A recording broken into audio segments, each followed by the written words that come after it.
이제 그 빅테크 4차 산업혁명 관련 그 자산을 들고 있는 사람과 들고 있지 않은 사람의 빈부격차는 또 극단적으로 이제 벌어지는 게 이제 시작이 되고 있다. 단순한 벼락거지가 아니라 3대째 벼락거지의 길로 들어왔구나. 이거를 느낄 수밖에 없는.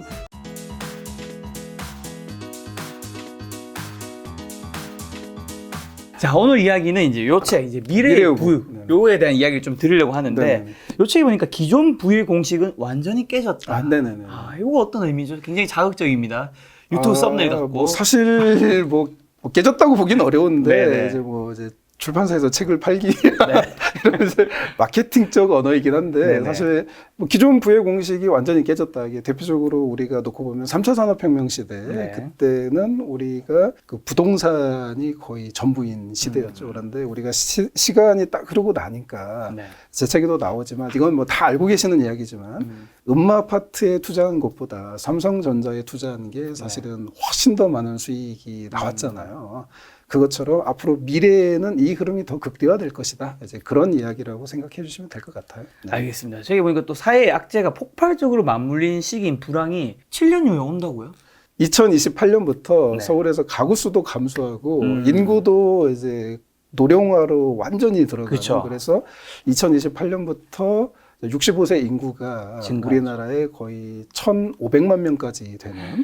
이제 그거는 이제 정해진 미래죠. 거의 한 4분의 1에서 5분의 1이네요. 예, 그렇죠. 그런데 우리나라 그 노년층의 특징이 네. 극단적인 빈곤이라는 거죠. 그래서 노인 2명 중에 1명이 그냥 빈곤층이 아니라 네. 정말 쪽방에 들어가 계시는 그 수준의 독거노인 수준의 빈곤층인데 네. 그럼 이분들이 젊었을 때 그렇게 빈곤하셨냐? 아니라는 거예요. 네네. 우리들 같았어.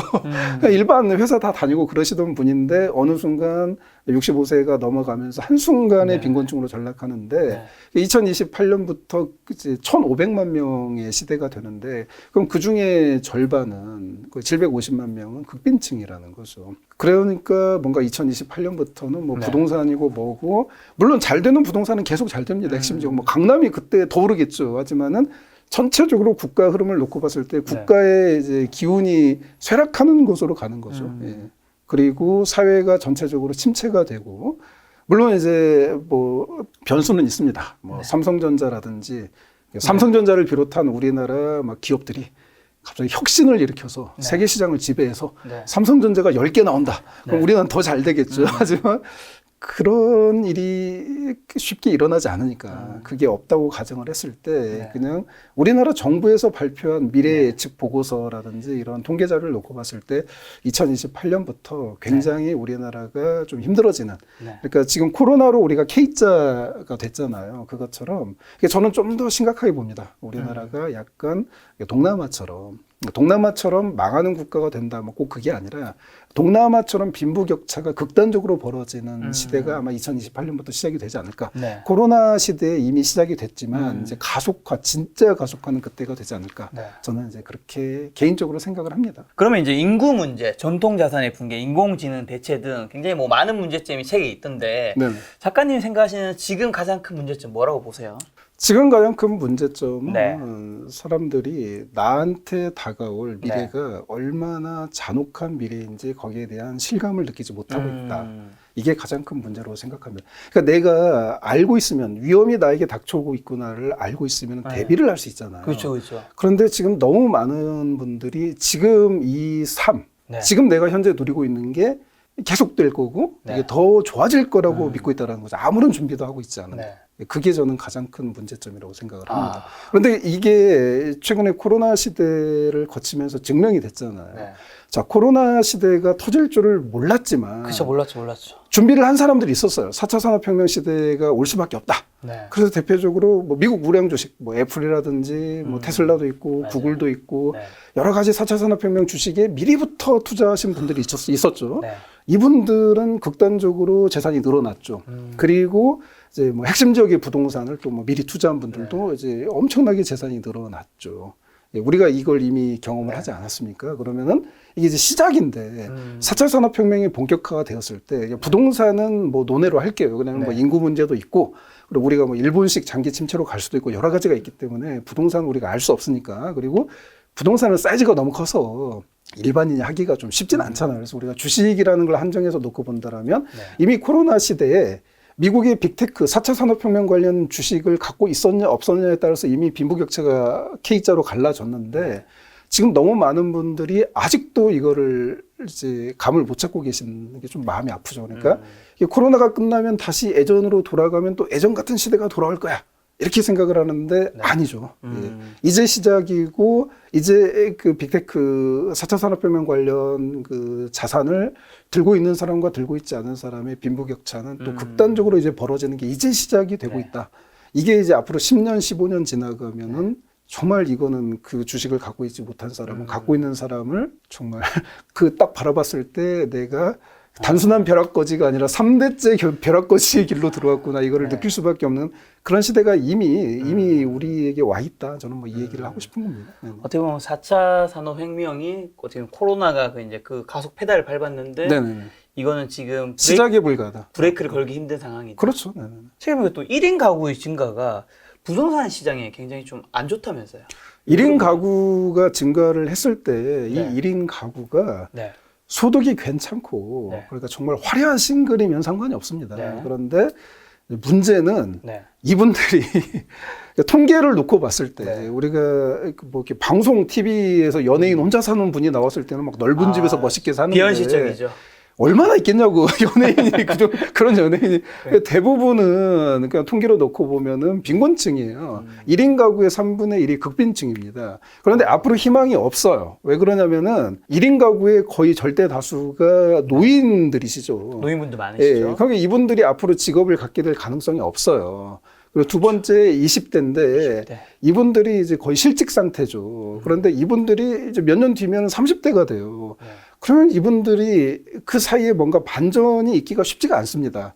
그럼 더 이제 빈곤해지시는 거죠. 네. 그리고 나머지 3분의 1이 여성이에요. 네. 근데 이 여성이 정말 화려한 싱글인 여성이 아니라 역시 직업이 없으신 여성들인 겁니다. 근데 이 1인 가구가, 이런 가구가 계속 늘어나고 있는데, 물론 이제 당분간은 네. 뭐 부동산 공급도 없고 막 여러 가지가 있으니까 부동산이 계속 오를 수밖에 없는데, 이런 1인 가구가 계속 늘어나면은 이미 올라버린 집값을 누가 사주냐라는 거예요. 이 1인 가구가 성장을 해서 정말 뭔가 부동산을 살 수 있는 기본 이제 시드머니를 갖게 되고 뭐 은행 대출이 나오고 그래서 그 부동산을 사줘야 되는데 그걸 받쳐줄 게 없죠, 1인 가구가. 그리고 지금 인구가 극단적으로 소멸을 하고 있는데 네. 이거 누가 받아주겠냐라는 네. 거죠. 그래서 장기적으로 놓고 봤을 때 뭔가 부동산이라는 게 네. 물론 저는 이제 핵심 지역은 제외합니다. 뭐 서울의 핵심 지역이나 지방의 핵심 지역을 제외하는데 네. 뭐 전국적으로 침체기가 올 수밖에 없다라는 거죠. 대표적으로 인구가 소멸하는데 그거를 누가 막아요? 어떤 부동산이 사절 인구가 사라지는데 계속 오릅니까? 물론 이제 뭐 인플레이션을 비롯해서 뭐 꾸준히 오르겠지만 이게 예전 같은 우리 그 지난 우리나라 건국 이후로 여태까지 지배해왔던 부동산 공식이 네. 앞으로는 이 인구 문제의 타격을 받아서 깨질 가능성이 높다라고 보는 게 좀 더 현실적이지 않을까? 저는 그렇게 생각을 합니다. 부동산 가격이 뭐 전국적으로 다 떨어진다기보다는 인구가 밀집하지 않는 이제 그런 도시는 나중에 네네네. 가면 힘들어질 수 있다. 지금도 이제 조금 뭐 힘들어질 기미가 조금씩 보이고 있죠. 왜 그러냐면은 안 오른 데도 많아요. 그 사람들이 전국적으로 뭐 계집도 올랐다 그러는데 의외로 그렇게 오르지 못한 것들도 많습니다. 그런데 그런 특징이 되게 지역에 소외된 지역이고 거기에 인구가 없어요. 네. 예, 그런 지역은 뭐 이 코로나 시대도 거의 오르지 않았습니다. 오히려 떨어진 데도 있어요. 아 진짜? 예. 계집도 올랐다라는 말이 네. 요즘에 어떻게 부동산 자산 시장의 상승기에 너무 좀 아니 와닿는 부동산은 우리나라 부동산은 계속 상승할 거예요. 네. 왜냐하면 당분간 공급이 없으니까 음. 상승할 건데 이제 상승을 이제 계속 쭉 올라가는데 뭐 우리가 기본적으로 알잖아요. 상승을 했을 때 진짜 고가 주택이나 뭐 강남이라든지 마용성이나 뭐 이런 데는 뭐 다 부자들이 있으니까 또 사고 하겠죠. 그런데 이 핵심 지역, 지방도 그렇고 핵심 지역을 제외한 나머지 지역에서는 이렇게까지 올라가 버리면 이제 더 이상 사줄 사람이 없는 거죠. 살 능력이 없는데 그러면 이제 당연히 하락으로 접어 들어가는 게 우리가 기본적인 이제 흐름이라고 우리가 봐야 되겠죠. 네. 그렇죠. 네. 이 책이 부제 보면 인공지능 시대라고 되어 있잖아요. 네네. 그만큼 아마도 이 책의 좀 핵심 주제 중 하나가 인공지능일 것 같은데 네네.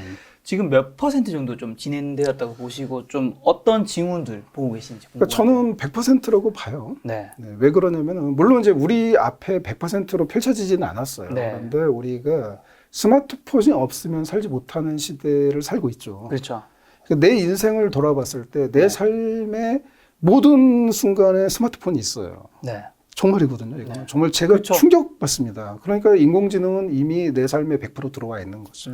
근데 이게 이제 내 현실 세계의 100%가 되지 않았을 뿐이에요. 네. 그래서 저는 그냥 말장난일 수도 있는데 100% 인공지능 시대에 들어왔고 그 여기에 대한 준비를 우리가 해 나가야 된다. 그 얘기를 저는 이제 많이 하고 있죠. 거기에 대한 준비로 이제 투자를 해야 되는 건데. 이제 투자도 있지만은 내가 인공지능에게 대체되지 않는 능력도 내가 개인적으로 길러야겠죠. 네. 그렇죠. 그 이제 제가 에이트라는 책에서 이야기했기 때문에 네. 관심 있으신 분들은 네. 구매하셔도 되고 네. 도서관에 가서 능력이라면 좀 심플하게 어떤 것들을 좀 키우면 좋을까요? 인공지능이 절대로 가질 수 없는 능력이죠. 네. 창조적 상상력과 공감 능력, 우리가 흔히 들어왔던 이 두 가지인데 네.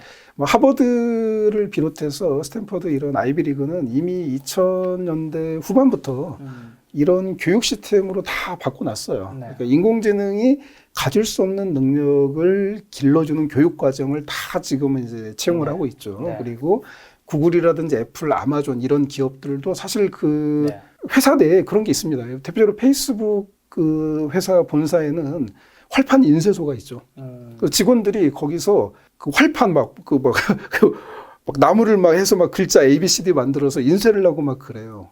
왜 그러냐면은 이거는 인공지능이 없던 시대의 문화잖아. 네. 그래서 내가 그 페이스북 그 임직원들이 여기 들어가서 내가 이걸 경험하면서 인공지능이 없었던 시대를 생각하고 그렇게 해서 내가 인공지능에 거의 중독되다시피 하니까 거기서 잠깐 벗어나서 나를 성찰하는 시간을 갖고 네. 그리고 내가 이렇게 인쇄소리 인공지능 시대가 있다고 해서 사라지는 건 아니잖아. 이것처럼 인공지능이 정말 절대로 할 수 없는 이것을 내가 어떤 능력을 기를 것인가, 이걸 성찰할 수 있는, 사색할 수 있는 그런 것들을 다 해주고 있거든요. 실리콘밸리는. 뭐 예를 들면은 대표적으로 실리콘밸리 뭐 대부분의 사무실이 들어가면은 인터넷이 안 터집니다. 와이파이 제로존이죠. 네. 인터넷 왜 그러냐면 네가 지금 인터넷을 쓰고 있는 자체가 인공지능에게 지배를 받고 있고 인공지능에 대체되는 길로 가고 있는 거예요. 네. 우리가 회의실에서만큼은 쓰지 않는 거죠. 거기서 신호가 안 잡혀서 인간 고유의 상상력과 우리 공감, 대화를 통해서 우리가 새로운 그 창조적인 아이디어를 도출해내자. 네. 이런 것들이 지금 실리콘밸리의 문화죠. 네. 그리고 명함도 절대 종이 명함으로 주고받죠.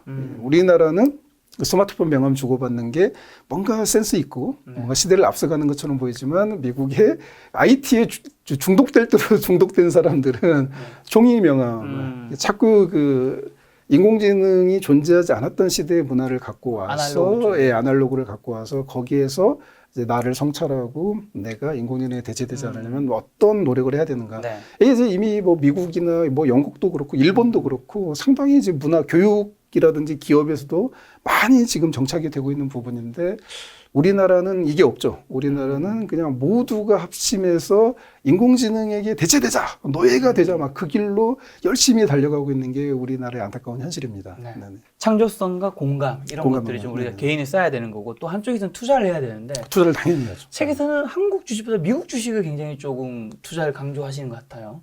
한국 주식은 불안하니까요. 네. 뭐 다 알고 미국 주식은 있잖아요. 안전한가요? 미국 주식은 훨씬 안전하죠. 네. 미국 주식이 안전하다라기보다는 미국 네. 기업이 좀 더 안전하다고 봐야겠죠. 그러니까 어떤 분들은 그렇습니다. 그럼 뭐 한국 주식을 하지 말라는 거냐? 아니에요. 너무 한국 주식 위주로 많이 하시니까 미국 주식도 하시라 그렇게 말씀드리는 네네. 거고, 저도 한국 주식 합니다. 예, 그런데 일반인을 기준으로 놓고 봤을 때, 그러니까 저는 이제 그 투자에 인문학적인 지혜를 넣는 걸 굉장히 좋아하는데 소크라테스의 철학이죠. 너 자신을 알라. 내가 누군지를 알아야 되잖아요. 그래서 저는 이렇게 이야기합니다. 네가 전업 투자자는 아니냐. 회사를 다니더라도 투자를 정말 하루에 투자 공부를 막 퇴근해서 막 5-6시간씩 공부하고 막 정말 슈퍼개미하고 만나서 이야기를 해도 슈퍼개미가 영감을 받을 정도의 네가 실력을 갖추고 있냐. 그러면 한국 주식 해라. 훨씬 돈을 많이 번다. 중국 주식도 하고 베트남도 하고 인도도 하고 태국도 하고 무한히 넓혀가라. 너는 이제 최고의 투자자가 되는 거다. 하지만 인생을 봤을 때 주식 공부를 일주일에 한 20-30분 하고 있다라면 네가 하는 공부의 대부분이 뭐 김작가 TV에 나온 슈퍼개미의 뭐 이런 얘기, 뭐 이지성 작가의 뭐 주식투자 이런 정도라면은 김작가 TV를 디스하면서 얘기했어요. 이지성 TV도 마찬가지예요. 저도 똑같이 주식 얘기하는데 유튜브를 보면서 네가 주식 공부를 하고 있다라면 딱 그 수준이라면 이거는 모두가 보는 거잖아요. 모두가 다 알고 있는 건데 투자라는 것은 군중이 대중이 모르는 걸 해야 투자의 성과가 나오는 건데 네.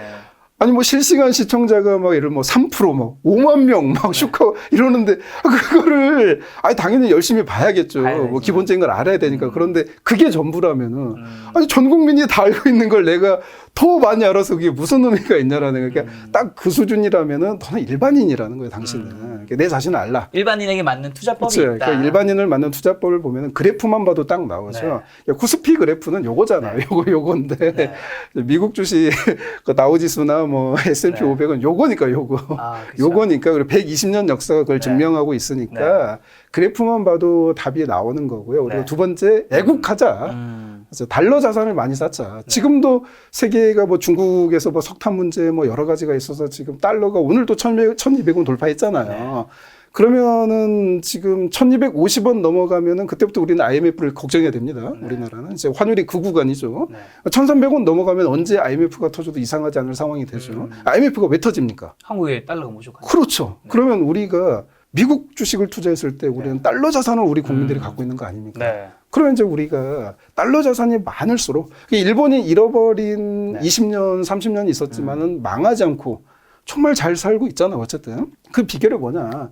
뭐 거기가 워낙 이제 그 기축통화국이기도 하지만은 일본 국민이 그 플라자 합의 이후로 그때부터 시작을 해서 전 세계 특히 미국 같은 시장에 주식과 채권 투자를 어마어마하게 했죠. 그래서 해외에서 들어오는 이자와 배당 수입이 1년에 200조가 넘습니다.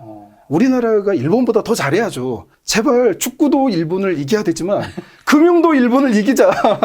제가 반일주의자는 아닌데 어쨌든 저도 한국인이라 일본 얘기하면 좀 피가 좀 주식을 끓어오르는데. 추천하는 이유가 뭔가 다양한 게 개인 있는데. 투자자의 수익도 있지만 그 자체가 대한민국을 위한 지키는 길이기도 거죠. 하다. 그렇죠. 달러 때문에. 예, 그리고 우리나라가 어쨌든 뭐 인구 소멸 시대이기도 하고 정말 침체기로 들어가는데 우리가 해외에 자산을 많이 쌓아놓고 배당금하고 이자가 진짜 몇백 조가 들어온다라면 우리나라는 정말 어쨌든 이 흐름으로 쭉 갈 수도 있는 거죠. 이 흐름만 유지해도 저는 좋다고 보거든요. 그래서 나라를 지키기 위해서 그리고 또 우리가 뭐 애플 주식을 막 우리 전 국민이 다 들어가서 애플 주식을 어쩌다 보니 한국인이 51%를 소유하게 됐다. 그 애플은 우리 거잖아요. 얼마나 좋아. 우리가 투자를 해서 미국이 다 만들어놓은 세계 최고의 기업을 우리 걸로. 뭐 이런 것도 있고 뭐 작가로서 너무 좀 뜬구름잡는 얘기 같기도 하고 어쨌든 뭐 팩트긴 하죠. 어쨌든 미국 주식에 투자한다면 사실 미국이 어쨌든 4차 산업혁명에서 최고죠. 굉장히 돋보이고 있긴 하잖아요. 4차 산업혁명에서 지금 어떤 분야가 좀 돋보이고 있는지 한번 보고 갈까요? 저는 뭐 다라고 봅니다. 에브리싱 끝. 어떤 분야 그러니까 분야가 어떤 게 좀 있을까요? 4차 산업혁명은 인공지능이죠. 그렇죠. 그다음에 인공지능은 결국 이제 반도체죠. 반도체인데 그럼 반도체 한 사례를 놓고 보면 반도체 최상위에 있는 게 ED 툴이죠. 반도체 자동화 툴. 이게 있어야 이제 애플이든 삼성이든 반도체 설계를 할 수가 있으니까 이 ED 기업이 없으면 반도체 설계 자체를 못 해요. 설계를 해야 그 다음에 제조를 하고 그걸 아이폰이라든지 뭐 갤럭시에다 넣고 자동차에도 집어넣고 이렇게 되잖아요. 그러면 ED 툴 세계 시장 점유율 넘버1이 어디일까요? 당연히 미국이겠죠. 미국이 제가 책에 써놨는데 기억이 안 나요. 거의 90%일 겁니다. 시노십스라는 기업하고 케이던스가 대표적이죠. 그럼 이제 중국이 4차 산업혁명 시대에 다들 걱정하잖아요. 중국이 미국을 따라잡을 것이다. 미국을 위협할 것이다. 저는 그거는 미신이라고 봅니다. 그거는 공부를 하지 않은 사람들이 잘못 공부를 하고 잘못 이야기를 하고 있다고 보거든요. 자, 그럼 이 반도체 ED 툴, 이 꼭대기 먹이사슬 최정점에 있다고 볼 수 있는데, 그럼 중국은 ED 시장에서 점유율이 몇 %라고 보십니까? 몇 퍼센트? 1%입니다. 생각보다 되게 작네요. 적은 게 아니라 없는 거죠, 존재 가치가. 그러니까 뭐냐, 4차 산업혁명은 반도체인데 이건 어떤 의미냐면 미국이 허락을 안 해주면 중국은 반도체 설계도 못해요. 화해고 뭐고 다 끝나는 겁니다. 뭐 그런 흐름이죠. 그 정도로 미국의 영향력이 막대하고 단적인 예를 들었을 때 그래서 우리가 이제 4차 산업혁명 관련은 미국 시장에 투자를 해야 된다. 그게 옳다라고 저는 생각을 합니다. 4차 산업혁명 중에서도 실제로 비메모리 반도체라든가 자율주행, 그다음에 데이터 센터, 클라우드 서비스, 헬스케어 자체가 이제 여기서 좀 돋보이는 분야들이라고 그렇죠. 보면 되겠죠. 네. 자, 그럼 미래 가치에 좀 투자하려면 기업 볼 때 좀 중요한 기준은 뭘까요? 미국에 투자할 때. 단순합니다. 정말 들으면 좀 황당하고 막 욕이 나올 수도 있어요. 욕할 준비 하고 있습니다. 장전. 그냥 거울을 한번 보세요. 거울. 거울을 보면은 저는 그렇습니다. 제가 아이폰을 들고 있어요. 네. 그럼 애플이겠죠. 네. 그리고 저는 또 갤럭시도 있습니다. 네. 갤럭시면 이제 삼성이죠. 네. 그리고 또 안드로이드, 구글이죠. 네. 그리고 제가 스마트폰으로 가장 많이 하는 게 이제 또 유튜브 관련 일이죠. 제가 유튜버이기도 하고 그러니까. 그것도 구글이죠. 그렇죠. 구글이죠. 네. 그리고 신발을 보면은 나이키예요. 탑다 나온 거 아닌가요? 커피는 스타벅스를 갑니다. 탑다 왔잖아요. 더 이상 뭐가 필요합니까? 식당에 가면 고기를 먹으면 반드시 콜라를 먹습니다. 네네. 펩시 아니면 코카콜라. 네. 이거 사면 되죠. 아무튼 우리가 하고 있는 대부분이 네. 뭐 미국 우량 기업의 생산품을 우리가 쓰고 있다. 쓰고 있는 정도가 아니라 이거 없으면 못 살죠. 그렇죠. 그러니까 그냥 내 자신을 보고 옆에 보면 답이 다 나와 있는데 네. 굳이 주식 공부를 내가 할 필요가 있나? 기준을 내가 잡을 필요가 있나? 네. 물론 전업 투자자다 그러면 그거 해야죠. 근데 네. 전업 투자자가 아니기 때문에 그래서 제 투자 철학은 네. 그냥 거울에 비춰보고 그냥 이거 사고 끝내고 잊어버리고 내 인생을 즐겨라 이겁니다. 가족과 좋은 시간을 보내자. 내 주변에도 보면은 진짜 너무 괴로운 사람들이 너무 많아요. 뭐 눈물이 나오려고 생각하면. 아니 그 투자를 하는데 제가 네. 그렇게 미국 우량 주식 투자로 내 주변에도 그렇게 말 많이 하잖아요. 네. 다 그 한국 주식 위주로 하는데 듣도 보도 못한 기업에 막 몇천만 원씩 집어넣어 마이너스 통장까지 넣고 시간 날 때마다 이 주식창만 들여다보고 주식 관련 토론방 들어가서 보고 저도 제가 그걸 보면서 내가 그랬어요. 더는 주식과 결혼한 것 같아. 애들도 있는데 마음속에 주식만 있고 가족도 없어. 그렇죠. 주식에 좀 도대체 주식을 무엇을 위해서 하나요? 그렇죠. 네. 그래서 저는 진짜 딱 미국 우량 주식 묻어두고 또 뭐 한국 주식은 뭐 삼성전자, 네이버 뭐 기타 등등 있잖아요. 뭐 거기 딱 묻어두고 주가가 오르든 떨어지든 신경 쓰지 말고 물론 뭐 쉽지는 않지만 신경 쓰지 말고 인생을 즐겨라. 주식보다 더 귀한 게 돈보다 귀한 게 더 인생이고 내가 주식 투자를 하려는 것도 가족과 행복한 경제적 이런 걱정 없는 삶을 살기 위한 거잖아요. 그렇죠. 그럼 이제 본질은 가족인 거죠. 가족과 보내는 시간이 더 많아야 된다. 내가 내 아내와 내 자녀를 보는 시간이 주식창을 들여다보고 주식 관련 커뮤니티 이야기를 듣는 것가 더 많아야 되고 그렇죠. 내 귀로 들려오는 게 내 아내의 목소리와 내 아이들의 목소리가 더 많아야지 주식 유튜브 방송이 더 많이 들어온다라면 그거는 저는 돈을 벌든 못 벌든 그건 잘못된 투자다. 설령 슈퍼개미가 있어서 그 양반이 한 달에 100억을 투자를 잘해서 번다고 하더라도 그 사람이 주식에 미쳐있고 가족이 없다라면 자기 인생이 없다라면 그거는 처절하게 실패한 돈의 노예가 된 그 사람은 가난한 사람이지 절대 부자가 아니다. 저는 그 얘기를 하고 싶어요. 말씀하신 거 사실 뭐 돈이 세상의 전부는 아니기 때문에 저도 너무 공감 가는데 어쨌든 애플, 뭐 구글, 아마존 같이 우리가 주로 사용하고 있는 것들을 사라고 하시는 건데 네네네. 이미 너무 유명하고 비싸잖아요. 물론 방금 하신 말씀은 전업 투자자다. 슈퍼 개미다라면 그 질문을 던져야 되죠. 하지만 우리는 일반 투자자죠. 그리고 제가 주장하는 거는 여러분이 다 알고 계시는 거예요. 장기 투자하자. 묻어두고 잊어버리자죠. 그 철학을 갖고 있다는. 그래서 철학이 중요한 거죠. 자, 그러면은 우리가 시계를 돌려서 뒤로 이제 우리가 시계를 감아봅시다. 타임머신을 타고. 자, 2008년으로 갔어요. 2008년. 자, 리먼 터지기 직전이에요. 그때 최고점입니다. 그때도 애플 비싸다 이런 얘기 다 있었어요. 그렇죠, 그때 그렇죠. 애플을 샀다라면 그 당시 기준으로 최고점이고 바로 반토막 대폭 나겠잖아요. 자, 그리고 이제 10몇 년이 흘렀습니다. 어떻게 됐죠? 미국 주식이? 애플이. 올랐죠. 그래서 지금 이 기준으로 보면 그 일반인의 주식 투자는 실패할 수밖에 없죠. 고점인가 폭락하면 어떡하지? 더 떨어질 것 같아? 이런 질문들이 들어가는 순간 일반인인데 프로가 던져야 되는 그 질문을 던지는 순간 나는 프로의 흉내를 내기 시작합니다.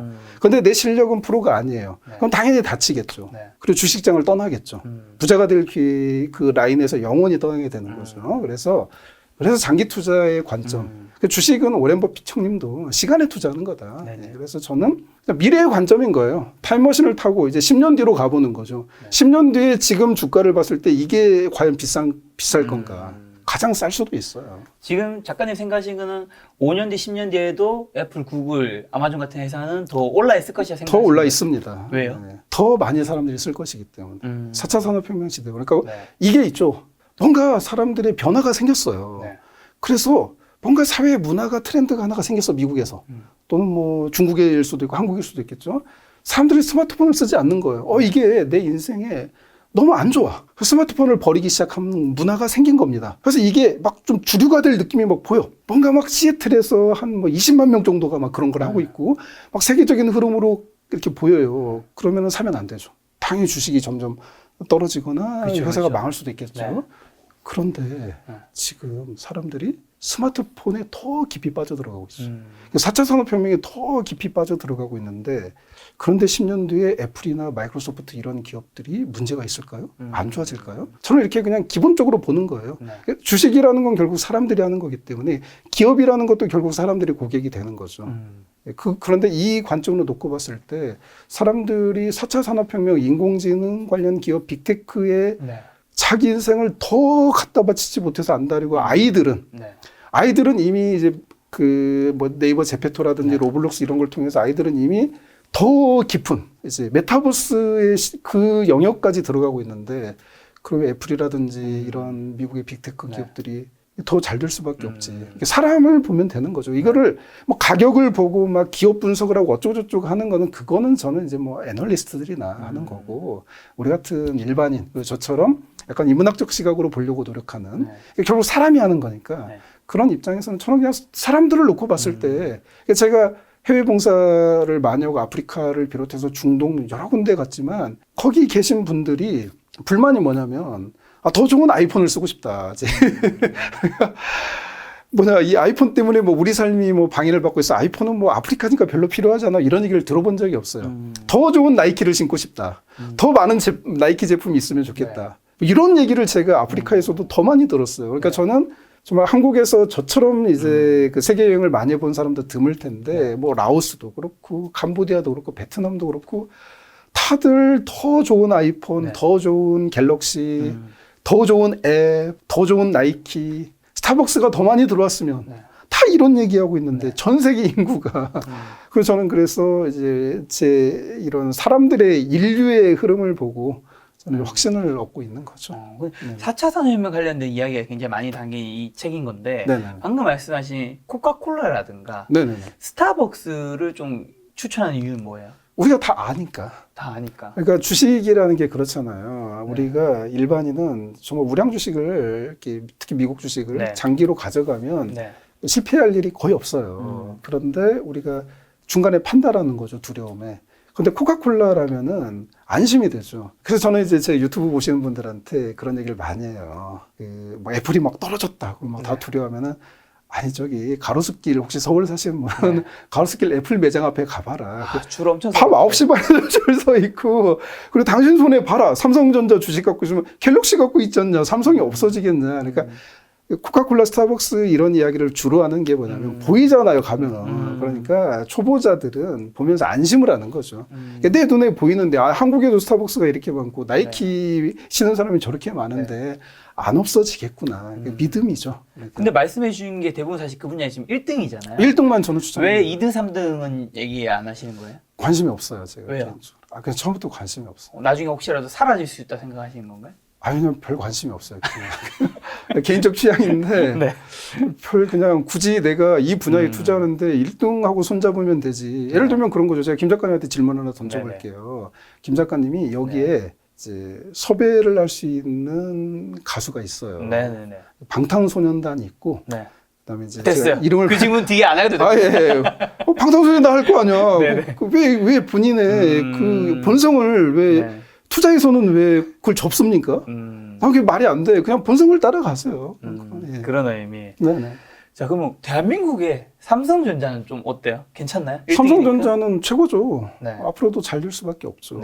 삼성전자 대한민국을 대표하는 주식이고 세력들도 많이 들어오고 외국 투자자들 많고 또 여러 가지 문제가 있어서 항상 시끄러울 겁니다. 항상 시끄럽고 항상 복잡하고 폭락한다, 막 던진다, 막 어디 몇 층에 물렸다.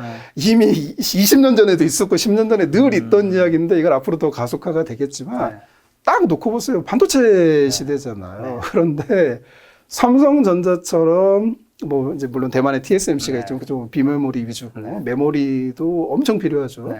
삼성전자처럼 메모리 반도체를 잘 만들 수 있는 기업이 세상에 존재하냐? 없죠. 없어요. 이미 절대적인, 저는 거의 경제적 해자를 만들었다고 생각을 합니다. 그럼 어떤 분은 그러겠죠. 뭐 일본이 그때 뭐 세계 넘버원이었는데 메모리가 이렇게 무너지지 않았냐. 근데 미국이 개입한 거죠. 그럴 일은 없어요. 없기 때문에 저는 삼성전자는 너무 좋고 그리고 중국의 반도체 기업들은 이미 가장 핫할 때, 뭐 중국이 미국을 넘어선다 막 이럴 때도 삼성전자보다 3년에서 5년 뒤쳐져 있었는데 트럼프 시대를 거치면서 이제 바이든 시대에 넘어오면서 더 압박이 강해지고 화웨이는 망하다시피 하고 있잖아요. 이제 격차가 아무래도 지금 8년은 벌어졌을걸요. 이제 따라잡을 수 없는 이제 그런 기업이 된 거고요. 그리고 4차 산업혁명은 반도체 시대, 뭐 자율주행차가 시대가 온다. 그럼 지금 자동차는 반도체 200개, 300개인데 자율주행차는 2,000개, 3,000개 들어간 스마트 시티다. 가로등에 반도체 다 들어가고 도로에 반도체 깔리고 반도체가 전부인 시대가 이제 시작이 되고 있는데 삼성전자가 잘 안 된다고요? 네. 나는 그게 이해가 안 돼. 이해가 안 돼. 물론 장기의 관점에서 단기적으로는 뭐 오늘도 뭐 6만 떨어졌더라고. 나 이제 그렇죠. 7만이 깨졌죠 오늘. 이제 사실은 이제 내가 일주일 전에 71,600원에 샀거든. 아 너무 좋다 그러고. 제가 사실은 삼성전자를 작년에 들어갔어요. 작년 6월달에 47,000원일 때 우리 멤버십 회원님들한테 이제 권유했죠. 이때 삼성전자 무조건 들어가야 된다. 앞뒤 가리지 말고 들어가고 절대 팔지 마라. 그렇게 해서 이제 9만까지 갔다가 뭐 7만까지 됐길래 들어갔는데 6만 9천까지 떨어지니까 저도 인간인지라 마음이 좀 아프더라고요. 좀 더 기다릴 걸. 근데 그때는 더 안 떨어질 것 같아서 그래서 그냥 잊어버렸어요. 그래서 삼성전자는 4차 산업혁명 시대이고 너무 좋고요. 대체할 수 있는 기업이 없습니다. 그러니까 미국 대통령도 맨날 삼성 와라. 기업 기밀 내놔라. 왜 내놓으라고 하겠어요? 아니 레시피가 있어야 뭘 뭐 그 인텔이든 뭐든 뭘 해보겠는데 그러니까 미국 대통령까지 안달복달하고 난리가 난 기업이 삼성전자인데 우리가 자랑스럽게 생각하고 그 주식을 샀다고 하면은 묻어두고 잊어버려요. 삼성전자고 외국인이 뭐 많이 판다 그러지만 지금도 52%인가 갖고 있잖아요. 그 50% 이상은 딱 보유하고 있고 거기서 뭐 0. 몇 프로 뭐 1, 2% 갖고 장난치는 건데 뭐 흔들릴 필요 없다고 생각합니다. 물론 이제 단기적으로 뭐 이렇게 차익을 노리시는 분들은 제 말을 들으실 필요가 전혀 없어요. 그냥 나는 일반인이고 그냥 내 여윳돈 넣어서 나는 장기적으로 가고 싶다. 그런 분들은 이런 때 삼성전자 들어가야 되는 거죠. 네, 그렇게 작가님 말씀하신 종목이 해외는 애플, 구글, 아마존, 마이크로소프트, 스타벅스, 뭐 나이키 정도였는데 탑 3 종목은 뭐라고 정리하면 될까요? 저는 제가 탑3를 작년에 제 유튜브 멤버십 회원님들한테 6월 달에 강권을 했어요. 네. 이거 안 사면 큰일 난다. 뭐죠? 첫 번째가 ASML. ASML. 이때 ASML 이야기하는 사람이 아무도 없었습니다. 네. 그다음에 두 번째가 구글. 세 번째가 삼성전자. 이렇게 세 가지를 추천을 했습니다. 애플은 그 다음에 추천을 했습니다. 그 다음에. 한국에서는 그럼 그 다음에 또 괜찮은 건 뭐 있을까요? 저는 뭐 없나요? 네이버가 가장 좋죠. 4차 산업혁명을 놓고 본다면. 이제 4차 산업혁명 클라우드잖아요. 클라우드인데 아마 아시아 최고 클라우드 기업으로 지금 가고 있는 상황이고요. 네이버는 이미 그 데이터 센터 세계 넘버원이죠. 에퀴닉스. 거기 고객사로 이미 한 몇 년 전에 들어가서 에퀴닉스가 좋은 게 그 안에 들어가면 다른 고객사들하고 연결이 다 됩니다. 그래서 이미 그런 연결 네트워크가 형성돼 있고 그래서 저는 네이버의 미래를 4차 산업혁명 시대에 굉장히 좋게 봅니다. 그래서 네이버 좋아하고요. 그리고 뭐 개인적으로 또 제가 또 들어가는 조금씩 항상 들어가는 기업이 뭐 TYO 홀딩스 뭐 이 정도 기업 들어가고 있습니다.